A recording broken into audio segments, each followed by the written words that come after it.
hademay kuz-qish mavsumi boshlanadi. Hozirda tabiiy gaz yetib borishi qiyin bo'lgan 1916 ta mahalla bor.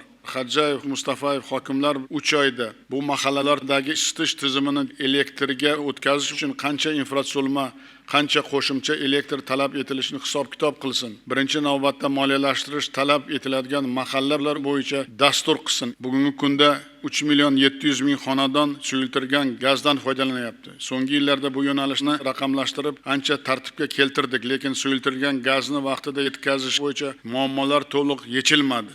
Xadjayev Sherzod, Xadjayev Marif, Abdurahmanov Shuhrat suyultirilgan gaz yetkazishga xususiy sektorni jalb qilish, buni Andijondan boshlash taklifini beryapti. Menga bu ma'qul. Endi tashabbuskorlar o'zi import qilgan yoki birjadan olgan suyultirilgan gazni aholi va tadbirkorlarga yetkazishi mumkin bo'ladi. Bunda ijtimoiy reyestrga kirgan oilalarga suyultirilgan gaz uchun subsidiya beriladi. Xadjayev Sherzod, Marif Xadjayev, Shuhrat Abdurahmanov yil yakunigacha bu bo'yicha Andijon tajribasini yaratib taklif beradi. Sanginov yil yakunigacha suyultirilgan gaz ishlab chiqarishning 606 ming tonnaga yetkazsin.